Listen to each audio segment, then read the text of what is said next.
You're standing on the dock, looking at a boat that costs less than a used pickup truck, and every voice in your head is saying, "This is it. This is the one that carries you across an ocean. Here's the truth I paid for the hard way." The purchase price of a used cruising sailboat is the smallest check you will ever write, and the cheapest boat on the listing is almost always the most expensive boat to own. I know that because I lived it, in a boatyard, holding an invoice that shook in my hands. By the end of this, I'll show you the 6 boats that come up again and again for ocean sailing, and I'll show you the exact years one legendary hull was poisoned by its own resin, straight out of the builder's own history. Stay to the end, because the last thing I tell you costs nothing and can save you $30,000 in a single afternoon. Let me take you back to the beginning, because I was you. I was 51 years old, I had a little money saved, and I had spent 2 decades reading glossy magazines about couples anchored in turquoise water with a glass of wine and not a care in the world.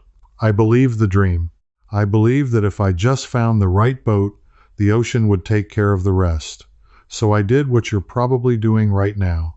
I started scrolling listings late at night, and I started falling in love with numbers that seemed too good to be true. They were too good to be true. But not for the reason you think.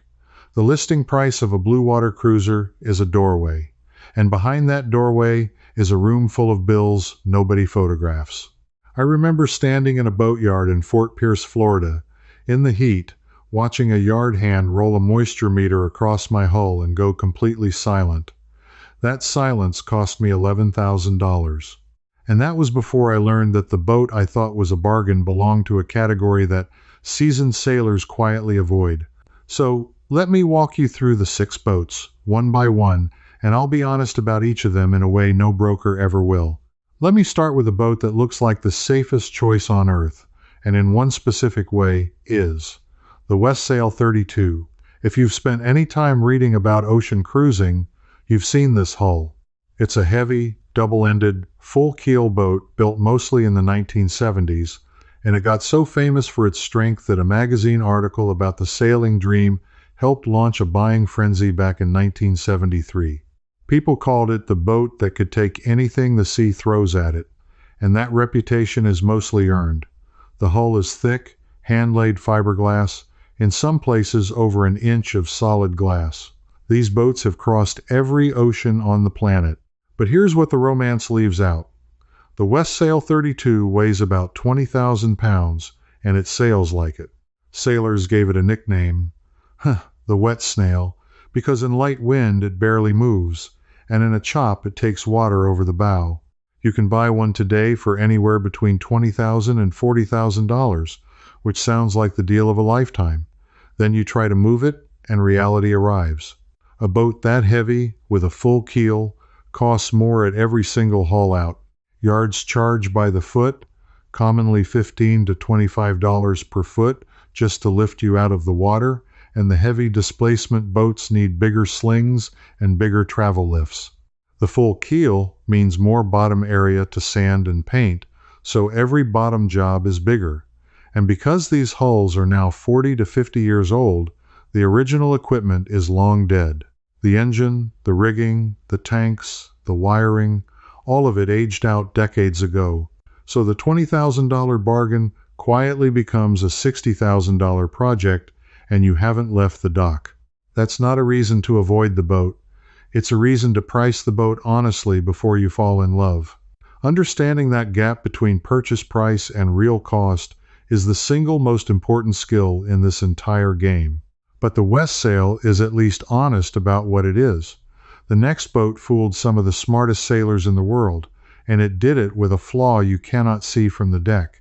Let me tell you about the Valiant 40. The Valiant 40 is one of the most respected bluewater designs ever drawn. It came off the board of Robert Perry, a naval architect whose name you should learn because his designs show up all over the used market, and most of them are genuinely good. The Valiant 40 was fast for a cruiser. It was strong. It could sail around the world, and plenty of them did. On paper, it is close to the perfect ocean boat. And then, on a huge number of them, the hulls broke out in blisters like a disease. Here's the part that took me years to fully understand, and the part the listings will never tell you. The Valiant 40 was built by a company called Uniflight in Bellingham, Washington. Somewhere around the mid-1970s, the builder started using a fire-retardant resin in the hull layup. That resin reacted with water over time, and it caused severe, deep blistering below the waterline, far worse than the ordinary cosmetic blisters you see on other old fiberglass boats. We're not talking about little bubbles. We're talking about holes that looked like they had a skin condition. The window that matters is roughly 1976 through about 1981. Boats built in that range are the ones most associated with the fire-retardant resin problem. Later Valiants, and the ones built after production changed hands and moved to Texas, are a different story. But if you buy one of those specific years without knowing, you are buying a hull repair that can run $10,000 to $25,000 because fixing it right means peeling the gel coat off the entire bottom, letting the hull dry for months, and rebuilding the surface. Now think about how this plays out on a listing. A beautiful Valiant 40, a legendary name, priced attractively, sitting in the water where you cannot see the bottom. The seller says she's a proven blue water boat, and that is technically true. Nobody says the words fire-retardant resin. Nobody points at the build year and connects it to a documented manufacturing problem.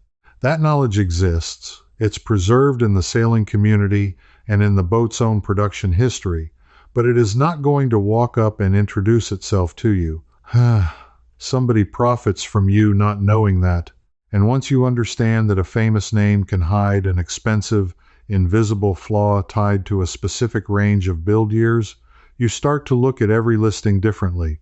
You stop asking, is this a good boat? And you start asking which year, which yard, which era, because the same model can be a treasure or a trap depending on the month it rolled out of the shed. That brings me to a boat that hides its biggest cost right out in the open, in plain sight, and buyers still miss it every single day. The Tayana 37. This is another Robert Perry design, and it's a gorgeous boat. A full keel cutter built in Taiwan, starting in the mid-1970s. They built a lot of them, well over 500, which means there are always several on the market, and the prices look reasonable, often somewhere between $30,000 and $70,000 depending on condition and equipment. The joinery inside is stunning.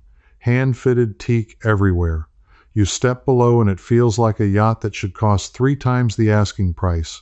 And that teak is exactly what's going to bleed you. Here's what happens. A lot of these Taiwan-built boats from the 1970s and 80s came with teak decks, meaning real teak planks screwed down over the fiberglass deck. When they're new, teak decks are beautiful and they grip your feet in the wet. But teak decks have a lifespan, and after 30 or 40 years, that lifespan is over. The planks wear thin, the seams open up, and here's the killer. Every one of those planks was fastened with thousands of screws, and every screw is a hole drilled into your deck. When the seams fail, water goes down those screw holes into the deck core, and it spreads. If your deck is cored with plywood or balsa, and many are, that water turns the core to mush. Now you don't have a deck problem, you have a structural problem, and it can show up as soft spots underfoot, as leaks that stain your beautiful teak interior, as fittings that no longer hold. Replacing or removing a teak deck properly is not a weekend job. Depending on the boat and the yard, you're looking at $20,000 and up, easily. And if the core underneath is wet, you add the cost of cutting out and rebuilding the core on top of that. I've seen quotes that made grown men walk away from boats they loved. So how do you protect yourself before you ever write a check? You get on the deck and you walk every inch of it, slowly, in bare feet if you can, feeling for any spot that flexes or feels soft. You look at the teak seams and check whether the black caulk is intact or cracked and lifting. You look at the screw heads, called bungs, to see how many are missing, because every missing bung is an open hole. And you get down below and you look at the underside of the deck, at the headliner, for any brown water stains. That inspection costs you nothing but time, and it can tell you whether you're looking at a solid boat or a $20,000 surprise. Now, I need to stop here and talk to a specific group of you, because I know you're watching. Some of you already bought the boat. You already signed. You already own her. And everything I just said about teak decks and blister years is making your stomach turn right now because you're wondering if you missed something. I want you to stay with me because this next part is for you specifically, and it's something you can do this week without paying a broker or a surveyor a dime. Go down to your boat and do 3 things. First, take a cheap moisture meter, you can get one for under $50, and run it across your deck and your hull above the waterline, comparing readings in different spots. You're not looking for a perfect number, you're looking for one area that reads dramatically wetter than everything around it, because that difference is where trouble hides. Second, find your chain plates, the metal straps that anchor your rigging to the hull, and look right where they pass through the deck. If you see rust streaks, cracked sealant, or staining on the bulkhead below, you may have crevice corrosion, and that is a failure that can drop your rig in a hard blow. Third, open every locker and put your nose to work, because the smell of damp, musty, sour air often means water is getting in somewhere it shouldn't. None of that requires an expert. It requires an afternoon and the willingness to look honestly at what you already own. And if you find something, you haven't lost, you've won, because now you can plan and budget instead of discovering it in the middle of the ocean. I went through every single one of those lessons the hard way, and I spent years turning the mistakes into something useful. If you want all of it in one place, the real cost frameworks, the build year research methods, the survey line items that should make you walk away, I wrote it all down in a series of books called True Cost, Deep Water, and Cast Off. Everything I know about buying, owning, and sailing offshore without getting ambushed by the numbers is in there. You can find them linked in the description below. They exist because I needed them 10 years ago, and they didn't. Because here's the thing, nobody tells you about that in the ocean moment, and it leads me to the next boat. The failures I'm describing don't wait for a convenient time, they wait for load. They wait for the day the wind pipes up to 30 knots and every part of the boat is working hard, and that is the exact moment a corroded chain plate or a soft deck decides to let go. Which is why the boats that hold their value are the ones that were overbuilt from the factory. And that brings me to the one boat on this list that almost never breaks the way the others do. The Pacific Seacraft 37. If you want to know what good really looks like, look here. The Pacific Seacraft 37 was designed by William Krelock, another naval architect whose name is worth memorizing, and it was built in California, in the Fullerton and Santa Ana area, to a standard that most production builders never came close to. The hulls were hand-laid solid fiberglass below the waterline, the bulkheads were properly bonded, the fittings were oversized. This was a boat built by people who assumed the owner was going to take it offshore and needed it to survive. And you pay for that both ways. A Pacific Seacraft 37 does not show up on the market cheap. Where a tired Tayana might be $40,000, a good Pacific Seacraft of similar size and age can be $80,000, $100,000, sometimes more, because the people who own them know exactly what they have and they don't give them away. When I first saw the price gap, I did what you're probably doing. I thought, why would I pay double for the same length of boat? Here's why, and it took me years and a lot of money to understand it. You are not paying for the length.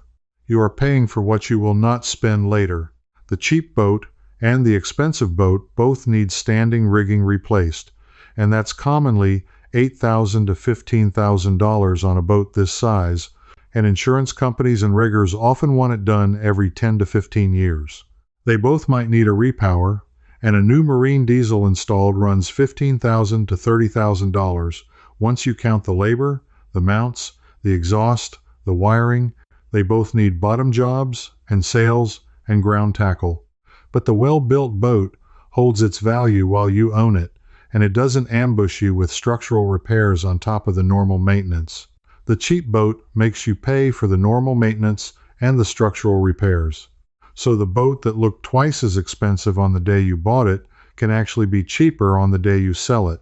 That is the math the lifestyle crowd never shows you, because a spreadsheet doesn't photograph as well as a sunset. And now we're getting to the heart of why this whole game is rigged against the first-time buyer. Every one of these costs, the rigging, the repower, the deck, the blisters, is known. It's documented. Riggers publish replacement intervals. Yards publish their rates. Surveyors have seen the same failures 1,000 times. The information exists. But the entire machine that sells you the dream is built to keep that information away from you until after you've signed, because an emotional buyer who's already in love pays more and asks fewer questions than a buyer holding a calculator. The listing shows you the sunset, it doesn't show you the haul-out invoice. Which is why I want to talk about a boat that tried to solve one of these problems by design and mostly succeeded, and why even that boat has a catch: the Island Packet. Island Packets were designed by Bob Johnson and built in Florida, and the company made a smart decision that sets them apart. Instead of teak decks with thousands of leak-prone screws, they used their own molded deck system and a thick foam cord hull built to resist the blistering that plagued so many older boats. They're beamy, they're roomy inside, and they have shallow draft with a full keel, which makes them popular with people who want to cruise the shallow waters of the Bahamas and the Gulf Coast. A used Island Packet, depending on model and year, often lands somewhere between $60,000 and $150,000. So what's the catch on a boat that was built smart? Two things. First, that beam and that shallow, heavy hull make these boats comfortable and stable, but they are not fast, and they don't point as high into the wind as a leaner design. That's a fair trade for a lot of cruisers, but you should know it before you buy, not after you're trying to claw off a lee shore. Second, because they're cord hulls, any damage or any improperly sealed fitting that lets water into the core is still a real repair, even though the design resists it better than most.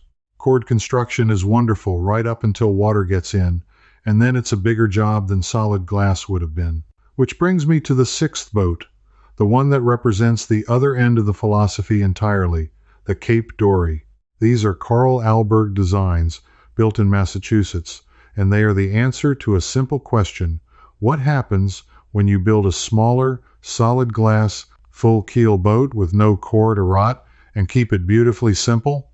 You get a boat like the Cape Dory 36, a classic, sea-kindly cruiser with a solid fiberglass hull that never had the blister resin problem of the poisoned years, and an interior that's modest rather than palatial. You can find them for $30,000 to $60,000, and the solid hull means one entire category of expensive failure just doesn't apply.